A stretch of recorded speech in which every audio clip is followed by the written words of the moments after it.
सभी का हिंदी की कक्षा में स्वागत है। आज हम इस वीडियो में कक्षा 12 का संस्कृत खंड से लिया गया ऋतु वर्णन पाठ का जो हेमंत है, हेमंत के श्लोक का अनुवाद समझेंगे। पिछली वीडियो में हमने ऋतु वर्णन के वर्षा ऋतु के जो श्लोक थे उसका अनुवाद समझा था। तो जिन्होंने ये वर्षा ऋतु की वीडियो नहीं देखी है वो जा कर के जो ये डिस्क्रिप्शन बॉक्स है उसमें इसका लिंक दिया हुआ है, वहाँ से उस वीडियो को देख लें। क्योंकि जो ऋतु वर्णन है उसकी जो वर्षा ऋतु के जो श्लोक हैं वो बोर्ड परीक्षा के लिए बहुत ही ज़रूरी है, महत्वपूर्ण है। ये जो ऋतु वर्णन पाठ है ये बोर्ड परीक्षा के लिए बहुत ही महत्वपूर्ण है। इसलिए जो इस वर्ष बोर्ड परीक्षा में बैठने वाले हैं वो ऋतु वर्णन पाठ को अच्छी तरह से याद कर लें। तो चलिए इनके जो श्लोक हैं हेमंत ऋतु के उसका अनुवाद जान लेते हैं। हेमंत ऋतु वर्षा ऋतु के बाद आने वाली ऋतु होती है। जैसे इस समय पहले अब ये वर्षा ऋतु आ रही है, चल रही है, और इसके बाद फिर हेमंत ऋतु आएगी। हेमंत ऋतु वो ऋतु होती है जिसमें ना गर्मी लगती है ना सर्दी लगती है, मतलब ना बहुत अधिक सर्दी होती है ना बहुत अधिक गर्मी होती है। बहुत ही सुहाना मौसम होता है हेमंत ऋतु का। तो इसमें जो कवि ने उस हेमंत ऋतु का विशेषता बताई है कि हेमंत ऋतु में क्या क्या हो रहा है। हेमंत ऋतु का श्लोक है, अत्यंत सुख संचारा मध्याहे स्पर्शतः सुखा दिवसा सुभगा आदित्या छाया सलिल दुर्भगा। इसका अनुवाद है। अनुवाद से पहले इसके कठिन शब्दों का अर्थ जान लेते हैं। देखिए, अत्यंत का अर्थ होता है बहुत अधिक, सुख माने सुख देने वाली, संचारा यानी भ्रमण करने, मध्याह्न का अर्थ है दोपहर, दोपहर का समय, दिवसा का अर्थ है दिन, सुभगा आदित्य, आदित्य का यहाँ पर ये सूर्य का पर्यायवाची है सूर्य, दुर्भगा, दुर्भगा का अर्थ है कि अच्छे नहीं लगते हैं, छाया और सलिल, कौन अच्छे नहीं लगते, छाया का अर्थ है छाया और सलिल का अर्थ है पानी। यहाँ पर हेमंत ऋतु का वर्णन है, यानी अब शरद ऋतु जो होती है, जो ठंड होती है, ठंड का वर्णन है यहाँ पर कि ठंड में क्या होता है। देखिए, अत्यंत सुख संचारा मध्याहे, हेमंत ऋतु में दोपहर का समय का जो दिन है वो भ्रमण करने के योग्य, धूप से युक्त होने के कारण सुखदायी स्पर्श होने वाले होते हैं। स्पर्शतः सुखा, हेमंत ऋतु में दोपहर के समय का जो दिन है वो भ्रमण करने योग्य तथा धूप से युक्त होने के कारण सुखदायी स्पर्श होने वाले होते हैं। ये जब ठंड होती है तो ठंड में जब सूर्य निकलता है दोपहर के समय, तो दोपहर की जो धूप होती है वो बहुत ही अच्छी होती है। गर्मियों में दोपहर की जो धूप होती है वो बहुत बुरी लगती है, लेकिन जब ठंड होती है तो ठंड के समय में दोपहर की जो धूप होती है वो बहुत ही सुखदायी होती है, सुकून देने वाली होती है। तो इन्होंने कहा कि हेमंत ऋतु में दोपहर का जो समय होता है, जाड़ों में अक्सर जब लोग घर से बाहर निकलते हैं तो दोपहर के ही समय घूमने के लिए निकलते हैं। तो हेमंत ऋतु में दोपहर के समय का दिन भ्रमण करने योग्य तथा धूप से युक्त होने के कारण सुखदायी स्पर्श वाले होते हैं। दिवसा सुभागा आदित्य छाया सलिल दुर्भगा, इस समय सूर्य अच्छा लगता है। जाड़ों में सूर्य की धूप अच्छी लगती है, सब लोग धूप को ढूंढ रहे होते हैं, जहाँ जहाँ धूप होती है वहीं लोग बैठने लगते हैं ना। छाया तथा जल अच्छे नहीं लगते, और क्या बुरा लगता है, पानी छूना अच्छा नहीं लगता, और जो छाया होती है वो बहुत बुरी लगती है, क्योंकि जहाँ छाया होगी वहाँ धूप नहीं होगी, और जहाँ छाया होती है तो वहाँ पर ठंड लगती है। और जल भी अच्छा नहीं लगता, क्योंकि जाड़ों में जल ठंडा होता है। तो इसमें बताया इस श्लोक में कि हेमंत ऋतु में दोपहर का समय दिन भ्रमण करने योग्य तथा धूप से युक्त होने के कारण सुखदायी स्पर्श वाले होते हैं, और इस समय सूर्य अच्छा लगता है और छाया तथा जल अच्छे नहीं लगते हैं।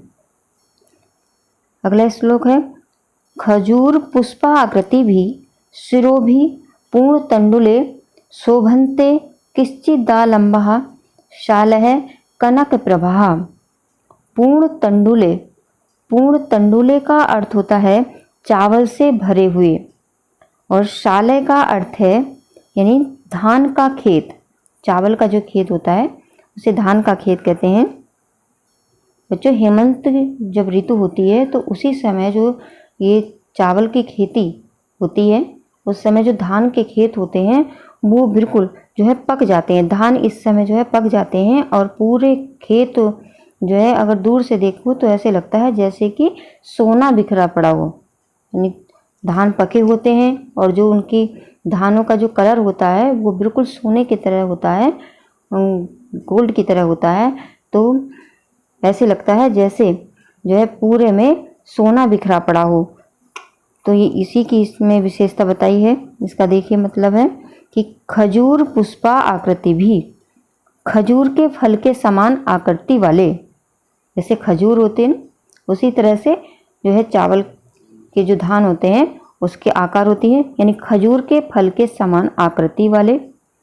सिरों भी पूर्ण तंडुले, चावलों से भरे हुए, सिरों से कुछ झुके हुए। शोभनते किश्चिंदा लंबा सालय कनक प्रभा, कनक का अर्थ होता है सोना और तंडुले का अर्थ होता है चावल। तो देखिए कह रहे हैं कभी कि सोने के समान पीली कांति वाले धान के पौधे खेतों में सुशोभित हो रहे हैं। यानी खजूर के फल के समान आकृति वाले, चावलों से भरे हुए, सिरों से कुछ झुके झुके हुए, सोने के समान पीली चमक वाले धान के पौधे खेतों में सुशोभित हो रहे हैं। ये अगला श्लोक है। एते ही समुपासिना बिहगा जलचारिण नव गाहंती सलिल प्रगलवा इवा अहम। जलचारिण, जलचारिण का अर्थ होता है जलचारी, जो जल में रहते हैं, जो पक्षी जल में रहते हैं उसे कहते हैं जलचारी। और प्रलभगा का अर्थ है यहाँ पर कायर। इवा अहम, इवा अहम का अर्थ है युद्ध में। देखिए इसका अनुवाद देखेंगे तो इसका अर्थ समझ में आ जाए। एते ही समुपासिना बिहगा जलचारिण, ये जल में विचरण करने वाले पक्षी जल के समीप बैठे हुए जल में उसी प्रकार प्रवेश नहीं कर रहे हैं। यानी जब ठंड का समय है, ठंडी लग रही है, तो जो जल के अंदर जो पक्षी रहते हैं अब उन्हें भी ठंड लग रही है तो वो जल के अंदर प्रवेश नहीं कर रहे हैं। और यहाँ पर कवि ने बताया कि किस प्रकार वो प्रवेश नहीं कर रहे हैं। नवा गहंती जलिल सलिल प्रबल्लवा इवा अहम, किस प्रकार प्रवेश नहीं कर रहे हैं, जिस प्रकार कायर व्यक्ति युद्ध में प्रवेश नहीं करते। तो इसका अनुवाद ये हुआ कि जल में विचरण करने वाले पक्षी जल के समीप बैठे हुए जल में उसी प्रकार प्रवेश नहीं कर रहे हैं जिस प्रकार कायर व्यक्ति युद्ध में प्रवेश नहीं करते। और इसका भाव ये है कि जब ठंड हो रही है तो जो जल में रहने वाले पक्षी हैं वो भी जल के अंदर नहीं जा रहे हैं क्योंकि ठंड बहुत हो रही है। और यहाँ पर कवि ने बताया कि वो किस प्रकार से जल के अंदर प्रवेश नहीं कर रहे कि जैसे जब युद्ध होता है तो युद्ध में जो कायर होते हैं वो युद्ध के अंदर प्रवेश नहीं करते, जो कायर व्यक्ति होते हैं वो युद्ध नहीं लड़ते हैं। उसी प्रकार से जब ठंड लग रही है तो जो जल में रहने वाले पक्षी हैं वो भी जल के अंदर प्रवेश नहीं कर रहे हैं। अगला श्लोक है। अवस्यातम मोनदा निहारतम साव्रतः प्रसुप्ता इव लक्षन्ते विपुप्सा वनराज है। निहारतम साव्रतः, इसका अर्थ है तुषार से ढकी हुई।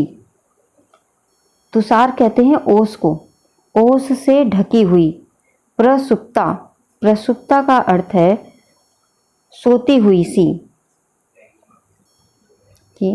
इसका अनुवाद है कि तुषार के अंधकार से ढकी हुई, कुहरे के धुंध से आच्छादित, आच्छादित माने ढकी हुई, पुष्प रहित वन वृक्षों की पंक्तियां सोती हुई सी प्रतीत हो रही हैं। प्रसुप्ता एव लक्ष्यते विपुष्पा वनराजय।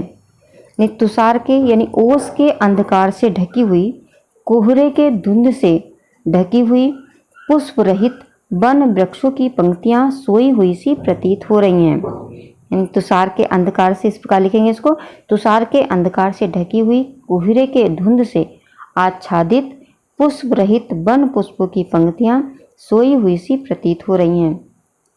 इसका भाव ये है कि जाड़े में जो वृक्ष होते हैं उनकी जो पत्तियां होती हैं वो कोहरे के कारण या ओस के कारण ठंड की तरह से जो है क्या हो जाती हैं, मुड़ जाती हैं। तो कवि ने कहा है कि ऐसे लग रहा है कि शायद ये जो है वृक्षों की पत्तियां सोई हुई सी लग रही हैं कि अभी वो खिली नहीं हैं, खुली नहीं हैं। तो इस प्रकार ऐसे लग रहा है जैसे ये पत्तियां अभी तक सो रही हैं। तो आज इस वीडियो में हमने ऋतु वर्णन के पाठ के हेमंत के श्लोकों का अनुवाद जाना। ये हेमंत ऋतु और वर्षा ऋतु और जो ये बसंत है, इन तीनों के ही जो ये श्लोक हैं बहुत ही महत्वपूर्ण हैं। तो हमने वर्षा ऋतु के जो श्लोक हैं वो पिछली वीडियो में पढ़ लिए हैं, उसको बच्चे डिस्क्रिप्शन बॉक्स में से लिंक से उस वीडियो को देख लेंगे। तो आज हम इस वीडियो में बस इतना ही पढ़ेंगे और अगली वीडियो में हम जो ये बसंत ऋतु है उसके श्लोकों का अनुवाद जानेंगे। तो मुझे आशा है आप सबको इसके श्लोक का अनुवाद अच्छी तरह से समझ में आ गया होगा। अगर आ गया है तो अपने मित्रों के साथ इस वीडियो को ज़रूर शेयर करिए ताकि इस वीडियो का लाभ सभी को मिल सके। धन्यवाद।